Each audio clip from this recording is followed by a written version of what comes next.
hotel, we popped our bottles and partied like it was any other night. Of course, someone suggested that we pour out a little for Tupac, which we did, and smoked our weed like we had planned to do in the first place. Instead of being with us, C-Ray was still out partying at the MGM Hotel Club. Someone from another Crip set pulled his coat. "Nigga, you better get the fuck up out of here. You ain't heard what your homeboys just did?"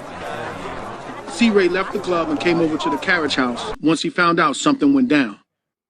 "What happened, y'all?" "Nigga, we don't know nothing," I was thinking. "We know you're gonna snitch, nigga." And I was right. That nigga eventually did snitch. After partying most of the night in Vegas, we left the next morning. We rode by and scooped up the Cadillac from where we had ditched it the night before. The night of the shooting, the gun was placed on one of the tires of the Cadillac. But when we went back for the car the next morning, the gun wasn't there. We jumped on the freeway and headed back home to Compton. I rode back with my wife and nephew in the same rental car. One of the homies drove the caddy, and we were following on their tail the whole time. At one point, when we got around the rest area in Barstow, a white San Bernardino sheriff car followed us for about 10 miles before turning off. During the drive home, I laced Baby Lane with the game. Don't tell nobody what happened. Not even your mama. Don't say a motherfucking thing. Sure enough, when we made it home, the streets were spooked. Inquiring minds wanted to know, what happened in Vegas? Nothing was our only reply. Once we got back to Compton, the caddy sat for a couple of days. Then we took it to the paint shop to be painted and cleaned out before returning it to the rental car place.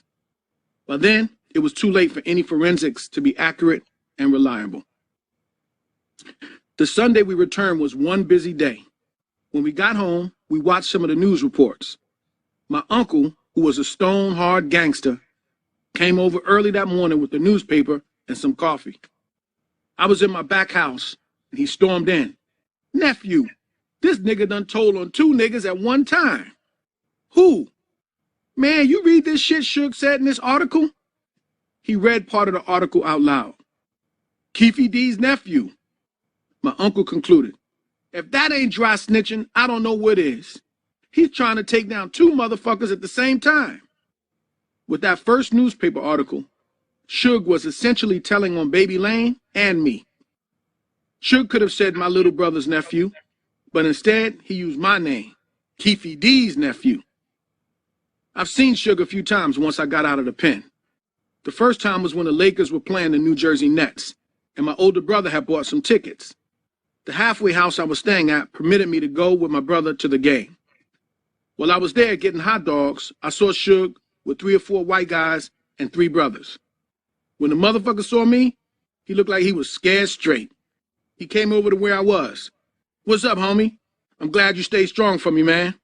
All them niggas from my neighborhood." I wanted to say, "You the first one, bitch."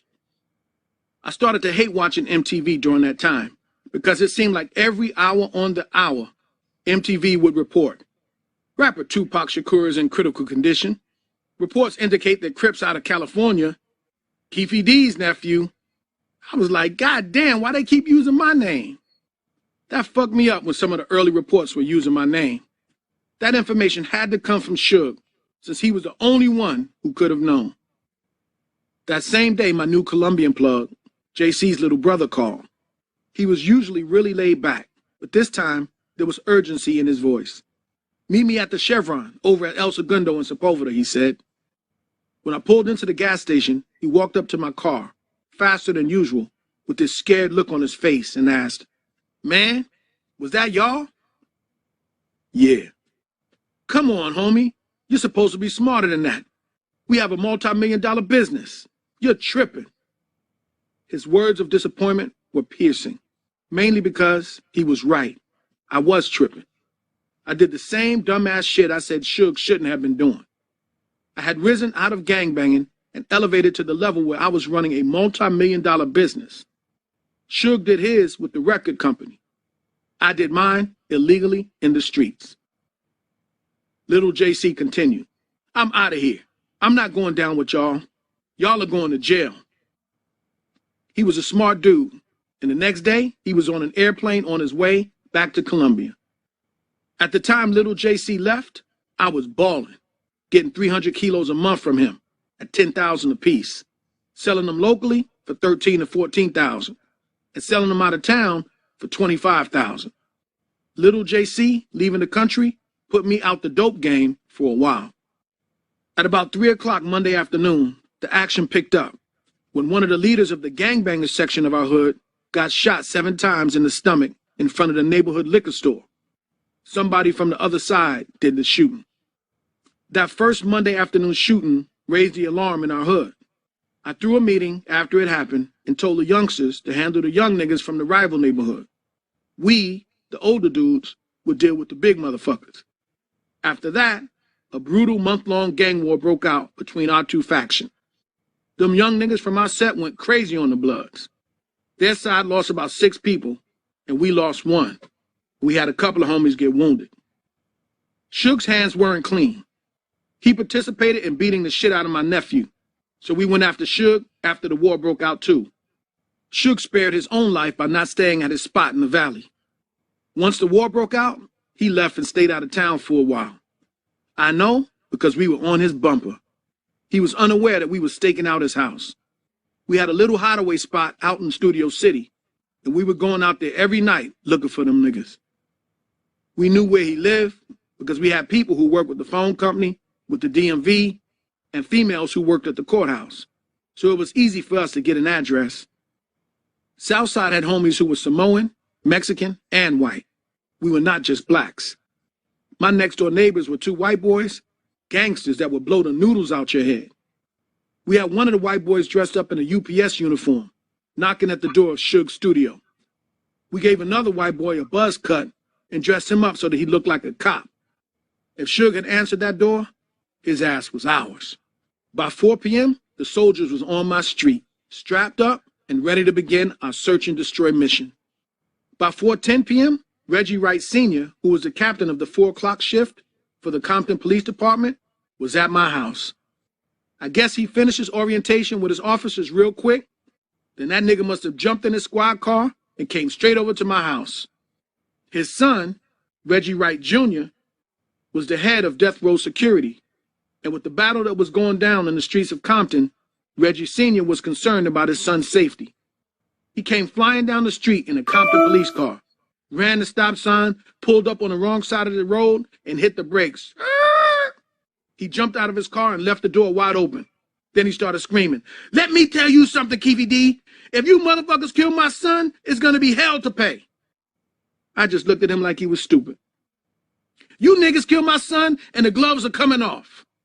"The fuck is you talking about?" "Nigga, please." He yelled back, "I'm just telling you, motherfucker." Then he jumped back in his police car and sped off. Once he left, I had to let a few of the homies know. We might have to crack some police heads. They will kill for that nigga Suge. The proof was in the pudding when Captain Wright came over with that threat. He made it clear whose side he was on. Now, both Reggie Wright Sr. and his son, Reggie Jr., have been charged with federal drug trafficking and money laundering charges. Them niggas have been dirty for years, and it finally caught up with them. About an hour later, some of Compton's dirtiest, Sergeant Reynolds and his crew, came and raided our houses. During the '92 riots, there was a Crip set that broke into an Army surplus store and took all of their guns. They sold me 2 crates of guns for $3,600 per crate. There were 90 guns in each crate. Max, Glocks, AK-47s. We put in a lot of work with those guns. My homies used them motherfuckers up, wearing people's ass out. During the raids, they took a large amount of our guns, attempting to leave us butt naked. I sent word with Zip to tell Puffy to send us some cash so we could get us some more guns. But that never happened.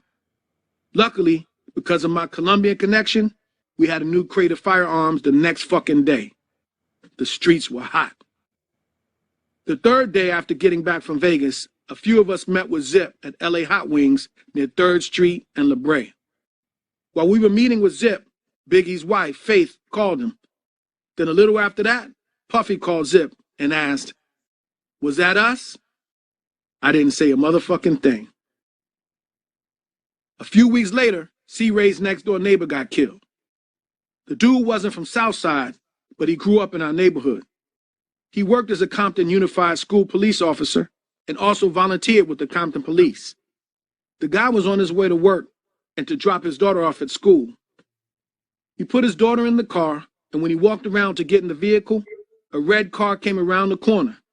They shot him 35 times with an AK-47. That hit was meant for C-Ray, but they got the wrong person. After that failed hit, C-Ray decided to start working with the police and became a confidential informant. One day, I was over in the Jordan Downs projects chilling, and C-Ray came over and said, "Keefe D, Suge got a hit out on you, me, and Little Dog." I could hear the nervousness in his voice. "Me, you, and Little Dog? Yeah, for 100,000. Nigga, how you know that?" "I'm just telling you, dog." C-Ray pissed me off with what he said, so I told him, "Wherever you got that shit from, you tell that nigga that I'll hit Suge for free, motherfucker. Wouldn't cost a dime to hit his punk ass." Those niggas knew I wasn't any joke. I'm from the streets for real. Them niggas were with that record company shit. We were crippin' for real. We were not faking. Meanwhile, I was wondering, where did C-Ray get that information? The FBI came and raided our houses 2 days later and threw everybody in jail. Again, I just missed getting caught. The person who saved my ass this time was a man that lived in the neighborhood and collected old cooking grease from restaurants. He happened to be on his way home from work at 3 in the morning and saw loads of FBI and police setting up at the Winchell's donut shop in our neighborhood.